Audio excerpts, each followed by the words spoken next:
Well, thank you guys for coming. I appreciate you coming in to hear my talk about hypnosis or meditation. And the reason that I kind of dubbed it "or" is because the community that I came from in the beginning, it seemed like people would kind of favor one or the other, right? And I started out as a hypnotist, but around the same time I started studying hypnosis, I was also starting to get into meditation as well. And I was doing them as two separate things, right? And I had the stuff that I had about meditation was a little bit older, right? So it was more about toning into a certain thing, right? It wasn't what I like to call the Western meditations, which are actually a little bit closer to hypnosis, right? Like if you go to YouTube and you listen to a meditation on there, they're going to be counting down from 10. They're going to have you taking a few deep breaths. They're going to have you visualize this and that. And these are all things that have been more hypnotic in the past.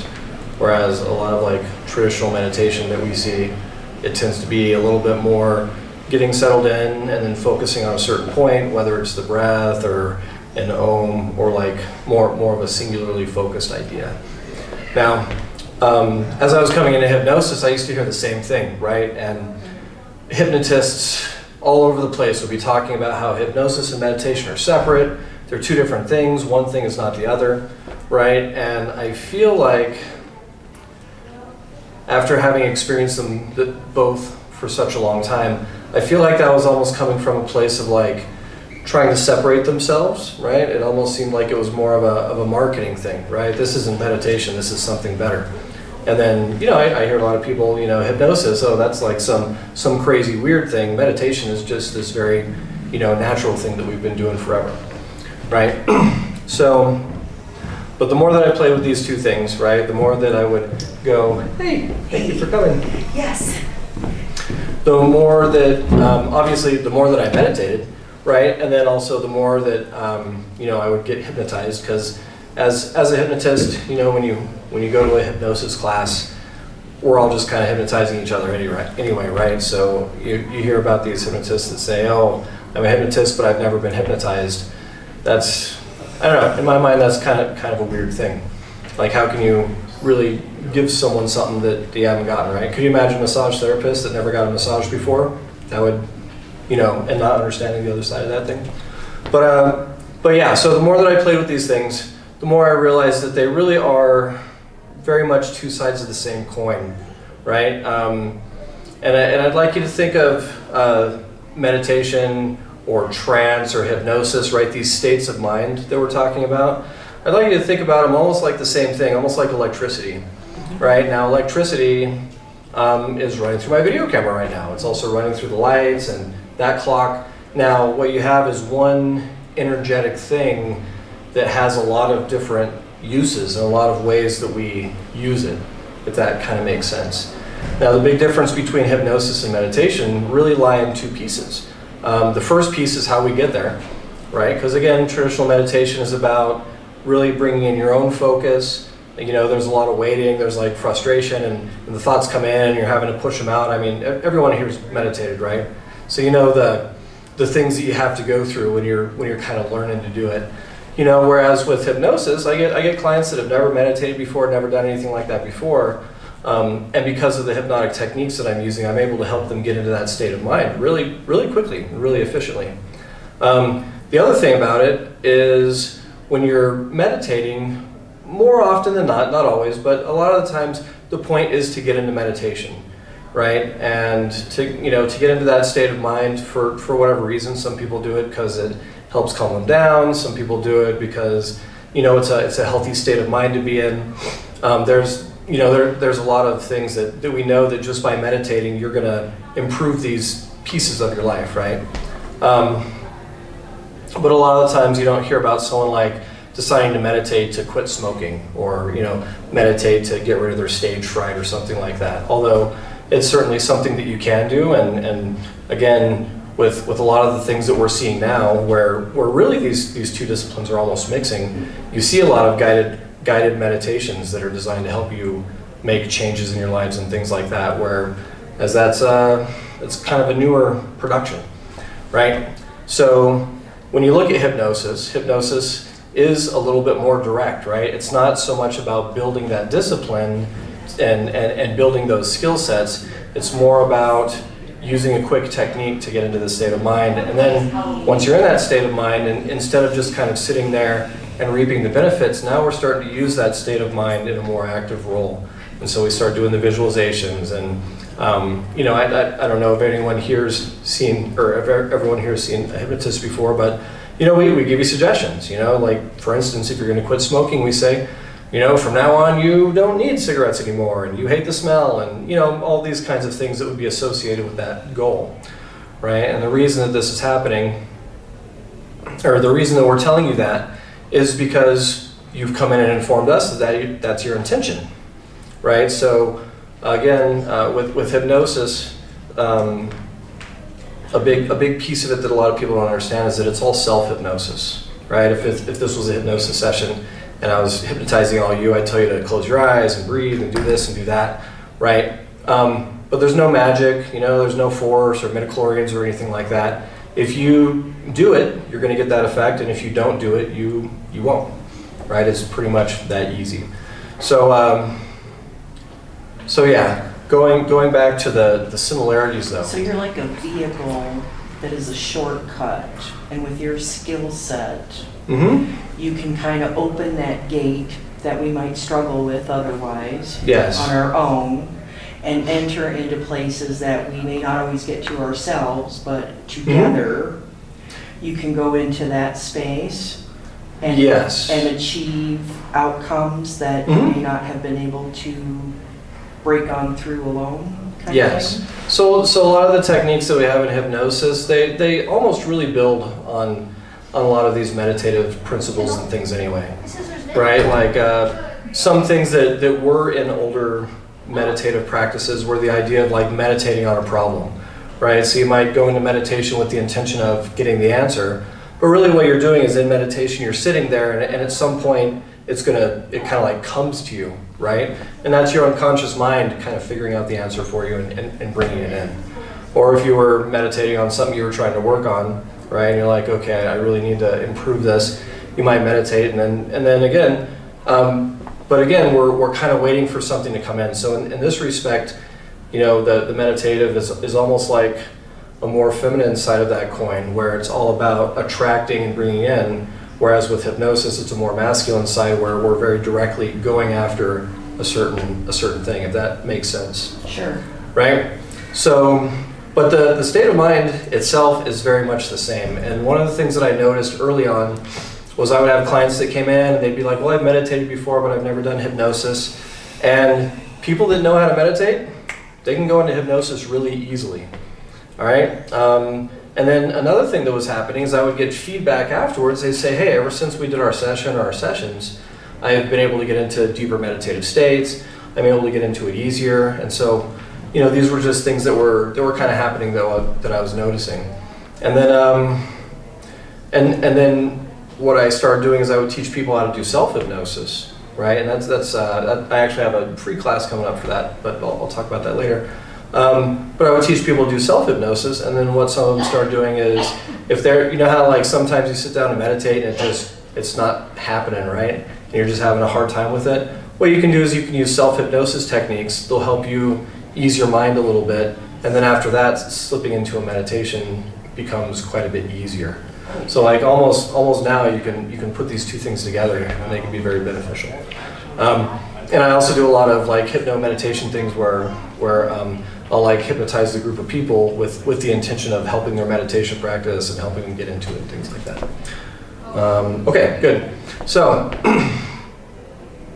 long story short, I've been playing with both of these things, and one of the things that, you know, I can't help but notice now that I'm a little bit better at meditating and of course, you know, I've been going in and out of trance so much, is they feel exactly the same, right? And then so I start experimenting with these ideas of, well, instead of doing hypnosis, I'm going to try a hypnotic technique that I know in trance, or in meditation rather.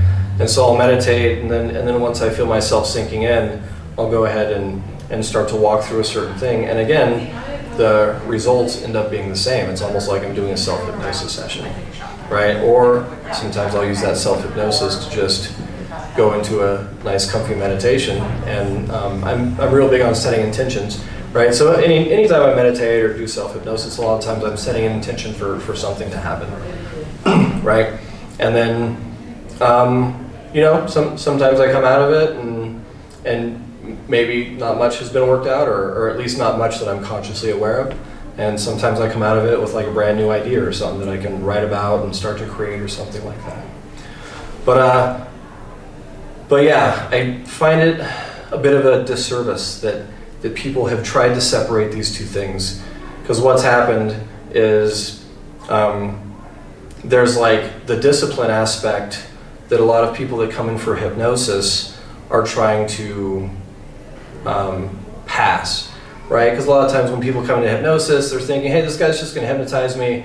He's going to tell me this stuff, and then it's just going to change, right? But they're not so much into the aspect of like, hey, I'm taking responsibility for this piece. I'm actually the one giving myself these suggestions, and I'm kind of communicating this to my unconscious mind, right? Whereas on the other side, we get people that are into meditation and people that are trying to learn it, and especially in society now where there's like so much phone and like commercials and TV and stuff, like that stuff is really just kind of making us a little bit ADD, right? It's like zapping our attention spans, right? And so people that are wanting to get into this more spiritual realm, they're having a harder time.